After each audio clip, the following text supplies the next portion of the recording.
यूनुस मुनीर के अंदर पीएम मोदी का ऐसा खौफ बांग्लादेश में कभी भी शुरू हो जाएगा मिशन धुरंधर क्या, अब इसका चैप्टर। जब से बांग्लादेश में यूनुस ने कट्टरपंथियों को सिर पर चढ़ाया, तब से कहा जा रहा था ये कट्टरपंथी बांग्लादेश में आग लगाएंगे, देख लेना।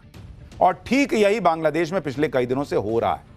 कट्टरपंथियों ने बांग्लादेश को फूंक डाला है, वहां पर जबरदस्त हिंसक प्रदर्शन हो रहे हैं, भारत विरोधी हिंदू विरोधी भीड़ सड़कों पर आ चुकी है, अखबारों के दफ्तर जलाए जा रहे हैं, जो भी भारत की बात कर रहा है, जो भी हिंदुओं की बात कर रहा है, उस पर अटैक हो रहा है। जब तक शेख हसीना बांग्लादेश में थी तब तक यह सब नहीं होता था, लेकिन यूनुस के आते ही कट्टरपंथियों का राज बांग्लादेश में बढ़ता चला गया। ऊपर से पाकिस्तान भी अब बांग्लादेश से सट गया है। इधर मुनीर उधर यूनुस दोनों ने मिलकर बांग्लादेश को जलाने में कैसे अपने हाथ जो हैं वो आगे बढ़ा दिए हैं। मुनीर यूनुस का असल प्लान क्या है, नरेंद्र मोदी इसका क्या जवाब देंगे, आज सब आपको बताऊंगा। बांग्लादेश जिन कट्टरपंथियों के हाथ में चला गया है, वो कट्टरपंथी भारत के खिलाफ जहर उगलते हैं।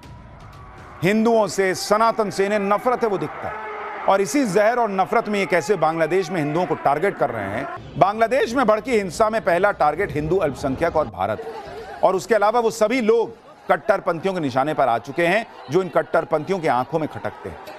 बांग्लादेश का हाल यह है कि कट्टरपंथियों की भीड़ ने बांग्लादेश के उन बड़े अखबारों को निशाना बनाया जो यूनुस की कट्टरपंथी सरकार की नीतियों के खिलाफ बिना डरे खबरें छाप रहे थे। देखिए, अब अखबार का ऑफिस जला दिया भाई। ये तस्वीरें ढाका में बांग्लादेश के सबसे बड़े अंग्रेजी अखबार डेली स्टार के हेड ऑफिस की है, जहां कट्टरपंथियों की भीड़ ने आग लगा दी। 30 से ज्यादा पत्रकार बिल्डिंग के अंदर फंस गए, जिन्हें सेना के दखल के बाद बचाया जा सका। कट्टरपंथियों ने इसी तरह अंग्रेजी अखबार न्यू एज के एडिटर नूरुल कबीर को घेर कर उन पर हमला कर दिया, जो बांग्लादेश में छपने वाले अखबारों की संस्था एडिटर्स काउंसिल के अध्यक्ष भी हैं, और यूनुस सरकार को उसकी नीतियों के लिए अक्सर घेरते रहते हैं। इसी तरह बांग्लादेश के पॉपुलर अखबार प्रोथोम अलो के दफ्तर में पहले जमकर तोड़फोड़ की और फिर उसमें आग लगा दी। बांग्लादेश में भड़की इस हिंसा के पीछे जो सबसे बड़ी वजह है वो है एक छात्र नेता उस्मान हादी की मौत। उसके बारे में भी आपको बताता हूं। 32 साल का शरीफ उस्मान बिन हादी बांग्लादेश के कट्टरपंथी संगठन इकबाल इनकलाब मंच का प्रवक्ता था। वो पिछले साल जुलाई में शेख हसीना सरकार के खिलाफ हुए प्रदर्शनों में कट्टरपंथियों का बड़ा चेहरा बनकर उभरा था। इन प्रदर्शनों की वजह से शेख हसीना सरकार का तख्ता पलट हुआ और शेख हसीना को देश छोड़ना पड़ा। उस्मान हादी भारत को दुश्मन देश की नजर से देखता था और अक्सर भारत के खिलाफ जहर उगलता था। बांग्लादेश में अगले साल फरवरी में होने वाले चुनाव में उस्मान हादी ढाका 8 से चुनाव लड़ने की तैयारी में था। हाल ही में उस्मान हादी ने ग्रेटर बांग्लादेश का नक्शा सर्कुलेट करने की वजह से सुर्खियां बटोरी थी। इस नक्शे में भारत के कुछ इलाकों को बांग्लादेश में दिखाया गया था, लेकिन 12 दिसंबर को उस्मान हादी को ढाका में बाइक पर आए हमलावरों ने गोली मार दी। हमले के वक्त उस्मान हादी ई रिक्शा में बैठकर कहीं जा रहा था। हमले के बाद हादी को ढाका मेडिकल कॉलेज ले जाया गया। हालत नाजुक होने पर इलाज के लिए सिंगापुर भेजा गया, लेकिन इलाज के दौरान उसकी मौत हो गई। अब यह भी देखिए कि जिस हादी की मौत के बहाने बांग्लादेश को हिंसा की आग में झोंक दिया गया है, उसमें भी भारत के खिलाफ माहौल बनाने के लिए कहा जा रहा है कि उस्मान हादी की हत्या का मुख्य आरोपी भारत भाग गया है। बांग्लादेश में जिस तरह से भारत विरोधी हिंदू विरोधी हिंसा हो रही है, उसके पीछे मुनीर और पाकिस्तान का दिमाग होने का आरोप लग रहा है, क्योंकि इस बार बांग्लादेश में भड़का हिंसा का पैटर्न पिछले साल जुलाई में भड़की हिंसा से भी ज्यादा सोचा समझा और खतरनाक लग रहा है। कहा जा रहा है कि मुनीर और आईएसआई का मंसूबा बांग्लादेश में हिंसा भड़काकर कट्टरपंथियों को सत्ता में बिठाने का है, क्योंकि शेख हसीना के देश छोड़ने के बाद उनकी पार्टी आवामी लीग की पकड़ पहले ही कमजोर हो चुकी है और आवामी लीग पर बैन लगाकर उसके चुनाव में उतरने का रास्ता पहले ही बंद हो चुका है। इस सब के बीच शेख हसीना के बाद बांग्लादेश की दूसरी बड़ी नेता मानी जाने वाली खालिदा जिया की हालत भी नाजुक बनी हुई है, जिसकी वजह से उनकी पार्टी बांग्लादेश नेशनलिस्ट पार्टी भी कमजोर दिख रही है। उस पर कट्टरपंथी नेता शरीफ उस्मान हादी की मौत ने मुनीर और आईएसआई को अपना प्लान एक्टिवेट करने का मौका दे दिया। खबर है कि आईएसआई ने अपने पुराने सहयोगी और बांग्लादेश के कट्टरपंथी संगठन जमाते इस्लामी को निर्देश दिया है कि वो आंदोलन को लीड न करे, बल्कि पीछे रहकर इसे हवा दे। इसके पीछे मकसद यह है कि आंदोलन में स्थानीय लोग दिखने चाहिए ताकि आंदोलन स्वाभाविक लगे। बांग्लादेश में हिंसा को और भड़काने के लिए कई सोशल मीडिया हैंडल पाकिस्तान से ऑपरेट होना शुरू हो चुके हैं। इन प्लेटफॉर्म्स पर बार बार भारत के खिलाफ उकसाने वाली पोस्ट अपलोड की जा रही है।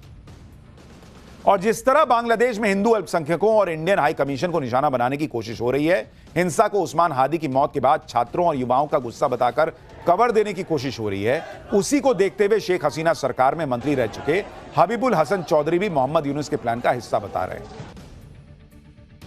शेख हसीना सरकार में मंत्री रह चुके मोहिबुल हसन हिंसा को पहले से तय प्लान इसलिए बता रहे हैं क्योंकि हिंदू अल्पसंख्यकों और यूनुस सरकार की पोल खोलने वाले मीडिया के बाद निशाने पर उनकी पार्टी आवामी लीग। कट्टरपंथियों की भीड़ ने चटगांव में मोहिबुल हसन के घर को भी आग लगा दी। इसी तरह शेख हसीना सरकार में मंत्री रहे हिंदू नेता बीर बहादुर के घर को भी फूंक दिया गया। ढाका में शेख हसीना के पिता और बांग्लादेश के जनक माने जाने वाले शेख मुजीबुर रहमान के घर पर भी कट्टरपंथियों ने तोड़फोड़ और आगजनी की। पिछले साल हुई हिंसा में भी इस घर में तोड़फोड़ हुई थी और इस बार घर के बचे हुए हिस्से को भी तोड़ दिया। तो सवाल यह है कि एक सेकंड के लिए आरोप लगा रहे हो कि भारत ने किया, तो मुजीबुर रहमान और शेख हसीना की पार्टी के लोगों और उनके घरों को क्यों जला रहे हो? सीधा सीधा एजेंडा पाकिस्तान का यह है कि वहां कट्टरपंथियों की जमात बनी रहनी चाहिए। ऐसा ना हो कि इलेक्शन हो और चीजें बदल जाए। बांग्लादेश को भड़काकर भारत के खिलाफ करना यह पाकिस्तान का पुराना प्लान रहा। अब जब यूनुस जैसे कट्टरपंथी बांग्लादेश में आए हुए हैं तो फिर पाकिस्तान के लिए पुराना प्लान एक्टिव करने का अच्छा मौका है। इसलिए आप देखिए कि बांग्लादेश का हाल यह है कि वहां पर सिर्फ अंदर ही प्रदर्शन नहीं हो रहे, भारत के बॉर्डर तक प्रदर्शन हो रहे हैं। बॉर्डर तक मार्च निकाले जा रहे हैं। ये तस्वीरें बांग्लादेश के बेनापोल में भारत के बॉर्डर के पास की हैं, जहां प्रदर्शनकारियों ने मार्च निकाला और इसे लॉन्ग मार्च टू बॉर्डर नाम दिया। इस मार्च में भारत विरोधी नारेबाजी भी हुई। लेकिन बांग्लादेश में जो भी माहौल बनाया जाए, यूनुस और मुनीर जो भी प्लान बना ले, ये बात सबको पता है कि नरेंद्र मोदी अपनी तैयारी किए बैठे, और अगर कुछ भी ऊपर नीचे हुआ तो फिर मुनीर और यूनुस दोनों के लिए अच्छा नहीं होगा। इसलिए आप देखिए कि बांग्लादेश में भारत विरोधी हिंसा पर वहां की अंतरिम सरकार के चीफ एडवाइजर ने तुरंत माफी मांग ली। अंतरिम सरकार के चीफ एडवाइजर ने कहा कि ढाका में कट्टरपंथी भीड़ ने जिस तरह पूरी रात उत्पात मचाया और अखबारों के ऑफिस और कल्चरल सेंटर जलाए, वो शर्मनाक है। आगे मोहम्मद यूनुस के एडवाइजर ने लिखा, काश वो धरती को खोदकर शर्म के मारे खुद को उसमें दफन कर पाते। तो शर्म इतनी आ रही है कि दफन करने की सोच रहे हो तो मोहम्मद यूनुस से बोलो कुर्सी छोड़ दें जब उनसे नहीं संभल रहा है। लेकिन ये सब नाटक भी तो करना है कि भाई बहुत शर्मिंदा है, ताकि दुनिया में ये मैसेज ना जाए कि यूनुस और मुनीर मिलकर करा रहे हैं। बांग्लादेश जानता है कि जिस पाकिस्तान के सहारे वो भारत के खिलाफ उछल रहा है, उस पाकिस्तान की अपनी कोई हैसियत नहीं, ना दुनिया में उसकी कोई इज्जत है। और मैं आपको यह साबित कर देता हूं, मैं अगला चैप्टर आपको दिखाता हूं कि पाकिस्तान की कोई हैसियत नहीं है। भारत को सम्मान, पीएम मोदी को अवार्ड, लेकिन पाकिस्तान को किसने गजब बेइज्जत कर दिया? किस मुस्लिम देश ने? मुस्लिम ब्रदरहुड भी काम ना आया। भिखारी पाकिस्तान को मुस्लिम देश ने ही कैसे औकात बता दी है, अब आपको दिखाता हूं। नरेंद्र मोदी दुनिया में भारत का जो डंका बजा रहे हैं वो दुनिया तो देख ही रही है। मुस्लिम देशों में नरेंद्र मोदी का ऐसा सम्मान हो रहा है जो सम्मान पाकिस्तान सपने में भी सोचे अगर तो हड़बड़ा के उठ जाए कि अरे इतना सम्मान हमको कोई कैसे दे सकता है। पाकिस्तान जिन मुस्लिम देशों के नाम पर उछलता है वो मुस्लिम देश खुद उसको कैसे गजब बेइज्जत कर रहे हैं, आज आपको देखना चाहिए। पाकिस्तान की ऐसी गजब बेइज्जती हो रही है बॉस कि मुनीर और शहबाज मुंह दिखाने लायक नहीं है। लेकिन भाई ये लोग भी कम बेशरम थोड़े हैं, फिर मुंह दिखाएंगे ही दिखाएंगे। मुनीर जिस मुस्लिम देश को सबसे करीबी बताते नहीं थकता, उसी देश ने पाकिस्तान को झटका दे दिया है। सऊदी अरब ने पाकिस्तान के हजारों भिखारियों को डिपोर्ट कर दिया उठा के, ले जाओ अपने यहां के भिखारियों को, यहां के भीख मांग रहे हैं। ऐसा इसलिए क्योंकि आतंकियों के एक्सपोर्टर पाकिस्तान में अब भिखारियों की फैक्ट्री खुल गई है और पाकिस्तान अपने भिखारी खाड़ी देशों में एक्सपोर्ट कर देता है। पाकिस्तान के भिखारियों ने सऊदी अरब, कतर, यूएई समेत खाड़ी के लगभग सभी देशों में कब्जा कर लिया, अपनी जगह ढूंढ ली है कि दे दे भाई कोई। लेकिन पाकिस्तान के भिखारी शेखों के देश में सिर्फ भीख नहीं मांग रहे, चोरी चकारी भी कर रहे हैं, लूटपाट भी कर रहे हैं। खाड़ी के देश तो पाकिस्तानी भिखारियों से इतना परेशान हो गए बॉस कि अब उन्होंने कहा कि ना यहां नहीं रख सकते, उठाओ लेके जाओ इनको। पिछले 11 महीने में 41 देशों ने 52,000 पाकिस्तानी भिखारियों को देश से निकाल दिया कि भीख मांगना है तो पाकिस्तान में मांगो। तो भिखारी भी बोला कि मेरा देश ही भीख मांग रहा है, मैं वहां क्या भीख मांगूंगा। यानी 2025 में हर रोज करीब 151 पाकिस्तानी को डिपोर्ट किया गया है। इसमें सऊदी अरब ने सबसे ज्यादा 24,000 पाकिस्तानी भिखारी डिपोर्ट कर दिए हैं। यूएई ने 6,000 पाकिस्तानी भिखारियों को देश से निकाल दिया है। अजरबैजान ने भी 2,500 पाकिस्तानी भिखारियों को वापस देश भेज दिया है। पाकिस्तान में भीख मांगना मजबूरी नहीं है, बल्कि पाकिस्तान इतना गरीब है कि भीख मांगना अब धंधा बन गया है। पाकिस्तान का यह संगठित उद्योग कैसे मिडिल ईस्ट में अपने पैर जमा रहा है और क्यों पाकिस्तान की जनता और उनके नेताओं को भीख मांगने में मजा आने लगा है, आज आपको दिखाऊंगा। लेकिन भिखारी पाकिस्तान के इस भिखमंगे देश के भिखारियों ने कैसे मुस्लिम ब्रदरहुड भूलने पर भी शेखों को मजबूर कर दिया, जरा उसका एक ट्रेलर देखिए। शहबाज और मुनीर तो पहले ही भिखारी घोषित थे। भीख का कटोरा लिए कभी वो चीन अमेरिका की चौखट पर दिखाई देते हैं, तो कभी IMF और वर्ल्ड बैंक के सामने गुहार लगाते हैं। मुनीर शहबाज की इसी आदत को पाकिस्तान की पब्लिक ने धंधा बना लिया। पाकिस्तान में इतने भिखारी हो गए हैं कि अब वो वीजा लेकर विदेशों में भीख मांग रहे हैं। सऊदी अरब पाकिस्तानी भिखारियों की सबसे पसंदीदा जगह बन गया। यहां भीख मांगने वाला हर दूसरा शख्स पाकिस्तानी निकल आता है। दरअसल सऊदी अरब में मुसलमानों के सबसे पवित्र शहर मक्का और मदीना है। हर साल यहां लाखों लोग हज और उमरा करने आते हैं। इन्हीं लोगों के साथ पाकिस्तानी भिखारी भी पहुंच रहे हैं और सड़कों पर, फुटपाथ पर डेरा जमा लिया है। इन पाकिस्तानी भिखारियों में पुरुषों के साथ महिलाएं भी शामिल हैं। मक्का और मदीना में पाकिस्तानी भिखारी आपको आसानी से दिख जाएंगे। देखिए, मक्का में एक पाकिस्तानी महिला भिखारी को पुलिस वाले भगा रहे हैं, लेकिन सऊदी में पाकिस्तानी भिखारियों ने ऐसे पांव जमा लिए हैं कि अब उन्हें पुलिस से भी डर नहीं लगता। यह हाल तब है जब सऊदी अरब में भीख मांगना अपराध है। देखिए वहां क्या हो रहा है।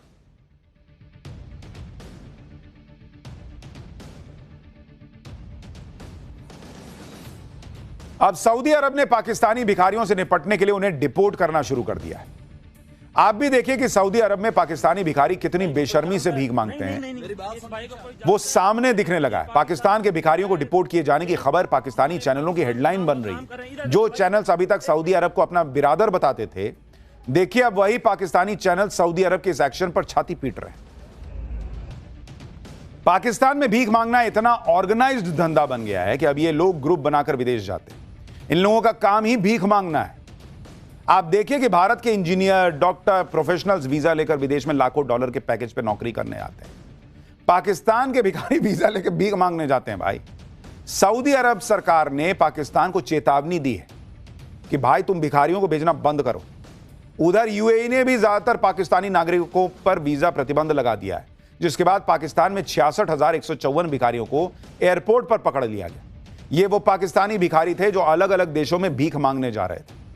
बताइए, ग्रुप बना के निकलते हैं कि चल भाई तू भी चलेगा, भीख मांगेगा उधर। पाकिस्तानी भिखारियों पर पाकिस्तान की ही सीनेट यानी वहां की संसद की स्थायी समिति को एक रिपोर्ट सौंपी गई, जिसमें खुलासा हुआ है कि विदेशों में गिरफ्तार किए गए 90% भिखारी पाकिस्तानी नागरिक होते हैं। इनमें से ज्यादातर सऊदी अरब, ईरान और इराक के तीर्थ यात्रा वीजा पर विदेश जाते हैं। यात्रा के बहाने वहीं रुक जाते हैं, जिसके बाद या तो भीख मांगते हैं या चोरी करते हैं। कौन देश बर्दाश्त करेगा भाई? एक तो भीख मांगने के लिए रुके हुए हो, वो भी उस देश में जहां भीख मांगना अपराध है, और उसके बाद वहां चोरी चकारी भी कर रहे हो, लूटपाट भी कर रहे हो। ऐसी ऐसी रिपोर्ट आ रही है जिसके बाद पाकिस्तान की पूरी दुनिया में बेइज्जती हो रही है। ले पाकिस्तान के लोग कह रहे हैं हम तो भीख मांगने में भी रिकॉर्ड बनाएंगे। पाकिस्तानियों को भीख मंगा सुनने की या भीख मांगने की ऐसी आदत हो गई है कि अब वो खुद ही कह रहे हैं कि भीख मांगने में भी पाकिस्तानी ही रिकॉर्ड बनाएंगे। सऊदी अरब में पाकिस्तानी भिखारियों की सबसे ज्यादा कमाई होती है, इसलिए सबसे ज्यादा पाकिस्तानी भीख मांगने सऊदी अरब जाते हैं। पाकिस्तानी भिखारियों की दूसरी पसंद अजरबैजान, कतर और दुबई है। कंबोडिया, म्यांमार, थाईलैंड जैसे देशों में भी पाकिस्तानी भिखारी पहुंचते हैं, क्योंकि इन देशों में खाड़ी देशों के मुकाबले सख्ती थोड़ी कम है। मतलब इनके भी, जैसे भारतीयों के पास तो पैसा है, वो तो टूरिस्ट की तरह घूमने जाते हैं। इनका अपना भीख मांगने का डेस्टिनेशन है, कहां कहां ज्यादा पैसा मिलेगा। पाकिस्तानी भिखारियों को डिपोर्ट किए जाने की खबर दुनिया भर में सुर्खियां बनी। ऐसी बेइज्जती हो रही है कि पाकिस्तान की जनता को दुनिया भर में भिखारी कहा जा रहा है, ताने मारे जा रहे हैं। लेकिन पाकिस्तान में इसका कोई ज्यादा असर नहीं है, क्योंकि भीख मांगने में उनके प्रधानमंत्री यानी शहबाज शरीफ सबसे ज्यादा माहिर है। भाई, जिस देश का प्रधानमंत्री मान रहा हो कि वो जहां जाता है लोग कहते हैं ये मांगने आया होगा, ये आया होगा मांगने आया होगा, उस देश के आम लोग अगर भीख मांगने के लिए दूसरे देशों में जा रहे हैं तो इसमें क्या आश्चर्य की बात है। और ऐसा देश है कि इतनी बेइज्जती के बाद भी सुधरता नहीं। पाकिस्तान के रक्षा मंत्री ख्वाजा मोहम्मद आसिफ ने इस साल अप्रैल में मिडिल ईस्ट देशों में रह रहे पाकिस्तानी भिखारियों से जुड़ा एक डेटा शेयर किया था। ख्वाजा आसिफ ने कहा था कि अकेले सऊदी अरब में कम से कम 4,700 पाकिस्तानी भिखारियों को डिपोर्ट किया है। यह भी बताया था कि पाकिस्तान में लगभग 2 करोड़ 20 लाख भिखारी हैं। ये पाकिस्तान में जो सालाना कम से कम 42 अरब रुपए कमाते हैं। बताइए, भिखारियों के इस आंकड़े पर पाकिस्तान की टीवी चैनल्स में डिबेट तक हुई है। भाई, लोग चर्चा करने लगे भाई कि जिन्ना ने क्या भिखारियों के लिए अलग से देश लिया था क्या, कि सब इधर एक साथ रहेंगे भाई, उधर हिंदुस्तान आगे बढ़ेगा, इधर अपन भिखारी लोग रहेंगे। पाकिस्तान के लोग भीख मांगने सऊदी अरब, कतर ऐसे देशों में क्यों जाते हैं वो आपको बताता हूं। मार्च 2025 में शारजा में एक पाकिस्तानी शख्स पकड़ा गया था जिसके पास 14,000 दिरहम यानी 3 लाख रुपए मिले। उसने पुलिस को बताया कि 3 दिन में भीख मांगकर इतने पैसे उसने जमा किए, यानी उस पाकिस्तानी भिखारी की एक दिन में 1 लाख रुपए की कमाई हुई। इससे पहले दुबई में 127 पाकिस्तानी भिखारियों को पकड़ा गया था। इनके पास से पुलिस को 50,000 दिरहम यानी 11 लाख रुपए मिले थे। वहीं शारजा पुलिस ने भी 107 भिखारियों को इस साल के शुरुआत में गिरफ्तार किया था। शारजा में गिरफ्तार किए गए पाकिस्तानी भिखारियों के पास से 11 लाख रुपए मिलने की खबर आई थी। पाकिस्तान के भिखारियों का एक ठिकाना मलेशिया भी है। मलेशिया में भी इस साल 41 पाकिस्तानी भिखारी वापस भेजे थे, जिसमें 26 महिलाएं थी। कितने खुल के हंसते हंसते बता रही, भीख मांग के फ्लैट बना लिया, घर बना लिया, अमीर हो गए। ऐसा ही देश है पाकिस्तान बॉस। खैर, पाठशाला में अब अगली क्लास जिसमें आपको दिखाऊंगा जिस सीक्रेट फाइल के खुलने पर इंडी गठबंधन गिरा रहा था पीएम मोदी की सरकार, वो आज सामने आई तो उसमें क्या निकला। बड़े बड़े फंस गए, ट्रंप पर मंडरा रहा महासंकट, सीक्रेट फाइल और उसकी वो तस्वीरें जिसने दुनिया में आग लगा दी है। अब इसका चैप्टर। भारत में नरेंद्र मोदी के खिलाफ माहौल बनाने के लिए कभी जेनजी को भड़काने की कोशिशें होती हैं, कभी बांग्लादेश जैसी आगजनी भारत में होने की धमकी दी जाती है, कभी सड़क पर हंगामे की बात होती है। फिर अब पिछले कुछ दिनों से सोशल मीडिया पर माहौल बन रहा था कि अरे 19 दिसंबर को राजनीतिक भूकंप आएगा जिसका केंद्र अमेरिका में होगा, और उन्होंने कहा था कि भाई मोदी सरकार ही गिर जाएगी। 19 दिसंबर को अमेरिका में सीक्रेट फाइल खुलेगी और 19 दिसंबर को पीएम मोदी का इस्तीफा देना होगा। कोई मराठी आदमी भारत का नया प्रधानमंत्री बनेगा, ऐसे दावे कर दिए गए थे। इतने बड़े बड़े दावे किए जा रहे थे कि एक बार को तो पब्लिक हैरान रह गई भाई कि 19 तारीख को क्या ही होना है।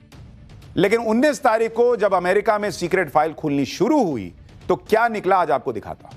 लेकिन पहले आप जरा इंडी गठबंधन के नेता जो दावे कर रहे थे सुनिए एक बार क्या कह रहे। 19 दिसंबर को कोई एक बड़ा विस्फोट राजनीतिक होने वाला है, ऐसी चर्चा इस देश में चल रही है और उसका केंद्र बिंदु अमेरिका में है। जब भूकंप होता है तो कोई केंद्र बिंदु होता है, तो वो केंद्र बिंदु अमेरिका में है। कुछ ऐसी जानकारी सामने आने वाली है अमेरिका से। वो जानकारी सामने आने के बाद नरेंद्र मोदी सत्ता में नहीं रह सकते, इस प्रकार की चर्चा है।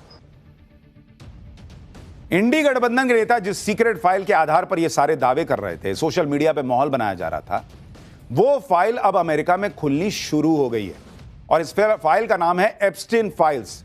आज दुनिया में कोई भी ऐसा बड़ा नेता या उद्योगपति नहीं है जो एप्स्टीन फाइल के नाम से डर ना रहा। एप्स्टीन फाइल्स में बड़े बड़े नेताओं और उद्योगपतियों के गंदे और घिनौने राज छुपे होने का दावा है, जिसे अब अमेरिकी सरकार रिलीज कर रही है। इंडी गठबंधन को उम्मीद रही होगी कि एप्स्टीन फाइल्स की वजह से भारत में भी कुछ धमाका हो जाएगा, लेकिन अभी तक इस फाइल के जितने हिस्से बाहर आए हैं, अभी तो पूरी बड़ी फाइल है, खुलेगी पूरी, लेकिन अब जब खुलनी शुरू हुई और कुछ चीजें बाहर आई हैं, अभी तक भारत में तो कोई इंपैक्ट नहीं हुआ उसका, बल्कि एप्स्टीन फाइल्स की 68 तस्वीरें रिलीज होने से अमेरिका में जरूर भूचाल आ गया। अमेरिका के कई बड़े नेता और उद्योगपतियों के चेहरे बेनकाब हो गए, जिसमें मौजूदा अमेरिकी राष्ट्रपति ट्रंप भी शामिल है। ऐसे ऐसे नाम एप्स्टीन फाइल में सामने आ रहे हैं कि आप हैरान हो जाएंगे। एप्स्टीन फाइल में जो सबसे बड़ा चौंकाने वाला नाम है वो अमेरिकी राष्ट्रपति ट्रंप का है। यह तस्वीर देखिए, इसमें डोनाल्ड ट्रंप लड़कियों से घिरे नजर आ रहे हैं, लड़कियों के चेहरे छिपा दिए गए हैं। 6 लड़कियों से घिरे ट्रंप की इस तस्वीर ने अमेरिका में हंगामा मचा दिया है। इससे पहले भी ट्रंप एडल्ट फिल्म एक्ट्रेस के साथ अफेयर को लेकर विवादों में रह चुके हैं। एप्स्टीन फाइल में दूसरा बड़ा चेहरा है बिल गेट्स का। बिल गेट्स जो माइक्रोसॉफ्ट के संस्थापक हैं और दुनिया भर के एनजीओ को मदद करते रहते हैं, उनकी यह तस्वीर लोगों को हैरान कर रही है। तस्वीर में बिल गेट्स के साथ भी लड़की दिख रही है, वो जो आपको नीचे तस्वीर दिख रही है। नाबालिग लड़कियों के साथ एप्स्टीन के आलिशान मेंशन में पार्टियां हुआ करती थी। कुछ लड़कियों की उम्र तो 12 साल तक की बताई गई थी। एप्स्टीन की पार्टियों में बहुत से गंदे काम किए जाते थे जो हम आपको बता भी नहीं सकते। हालांकि बिल गेट्स की जो तस्वीर लड़की के साथ दिख रही है उसमें ऐसा कुछ अश्लील नहीं दिख रहा, लेकिन इस तस्वीर के आने के बाद सवाल उठ रहे हैं। एप्स्टीन फाइल्स की और तस्वीरें दिखाने से पहले आपको बताता हूं कि जेफरी एप्स्टीन था कौन, जिसकी पार्टियों में दुनिया के बड़े बड़े लोग आते थे। जेफरी एप्स्टीन न्यूयॉर्क का करोड़पति इन्वेस्टमेंट मैनेजर था। एप्स्टीन पर यौन शोषण और सेक्स ट्रैफिकिंग के आरोप है। पार्टियों में नाबालिग लड़कियों से यौन शोषण का आरोप है। 2005 में एप्स्टीन के कारनामों का खुलासा होना शुरू हुआ था। 50 से ज्यादा लड़कियों ने एप्स्टीन पर गंभीर आरोप लगाए। एप्स्टीन के पास लोलिता एक्सप्रेस नाम से प्राइवेट जेट भी था। इस जेट से वो नाबालिग लड़कियों को अपने विला में लाता था, 2008 में एप्स्टीन को यौन अपराध के लिए सजा मिली। 2009 में सेक्स ट्रैफिकिंग के आरोप में वो गिरफ्तार हुआ। 2019 में न्यूयॉर्क की जेल में एप्स्टीन की रहस्यमय तरीके से मौत हो गई। दुनिया के बड़े बड़े नेता, बिजनेसमैन, फिल्म स्टार, साइंटिस्ट इस रैकेट में शामिल थे। एप्स्टीन बड़े लोगों को नाबालिग लड़कियां सप्लाई करता था, यह आरोप लगा। एप्स्टीन के पास इन पार्टियों की फोटोज थी। यह बात 2019 में पब्लिक के बीच आई। यह चुनावी मुद्दा बन गया। ट्रंप ने खुद कहा था कि राष्ट्रपति बनने पर वो एप्स्टीन फाइल जारी कर देंगे, लेकिन ट्रंप के राष्ट्रपति बनने के बाद भी एप्स्टीन फाइल रिलीज नहीं हुई। ट्रंप पर दबाव बढ़ रहा था, जिसके बाद इसी साल 19 नवंबर को ट्रंप ने एप्स्टीन फाइल जारी करने के आदेश पर साइन किया। एप्स्टीन फाइल जारी करने की आखिरी तारीख 19 दिसंबर थी और इसलिए आज एप्स्टीन फाइल की तस्वीरें आनी शुरू हो गई हैं। पूरी फाइल अभी खुलेगी और क्या क्या सामने आएगा वो आपको बताऊंगा, लेकिन जिस भूचाल की उम्मीद 19 दिसंबर को इंडी वाले कर रहे थे वो तो नहीं आया अभी। फिलहाल हम एक छोटे से ब्रेक के लिए रुक रहे हैं और ब्रेक के बाद हमारा स्पेशल सेगमेंट सोचा है कभी। करोड़ों लोग आईफोन यूज करते हैं, लेकिन सोचा है कभी कि आईफोन में आई जो लगा होता है पहले, उसका मतलब क्या होता है? बताऊंगा इस छोटे से ब्रेक।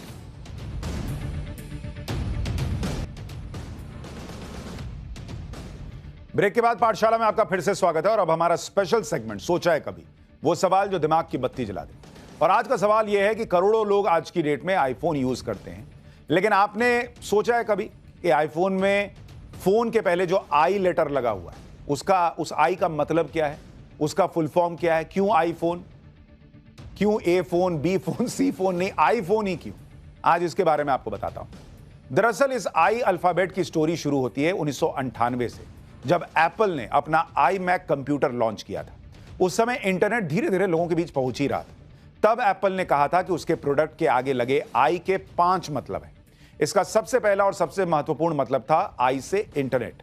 iMac उन पहले कंप्यूटर्स में से एक था जिसने इंटरनेट से जुड़ना बेहद आसान बना दिया था। इसलिए आई का एक मतलब था इंटरनेट। दूसरा मतलब था इंडिविजुअल, क्योंकि यह डिवाइस पर्सनल यूज के लिए था। तीसरा मतलब था इंस्ट्रक्ट, क्योंकि डिवाइस सीखने और सिखाने में मदद करने वाला था। आई का चौथा मतलब था इन्फॉर्म, क्योंकि यह दुनिया भर की जानकारी आप तक पहुंचा रहा था। और पांचवा और आखिरी मतलब था इंस्पायर, क्योंकि इसमें बहुत कुछ नया और क्रिएटिव था और एप्पल को लगता था इससे दुनिया इंस्पायर होगी। इसलिए iMac के बाद जब एप्पल ने आईफोन लॉन्च किया तो उसमें भी आई लेटर को बरकरार रखा। हालांकि आज की आधुनिक दुनिया में एप्पल का कहना है कि उसका ये आई स्टैंड करता है इनोवेशन के लिए। अब ऐसी जानकारी मिलने के बाद आप भी कह सकते हैं ओह आई सी। आज के लिए इतना ही, नमस्कार।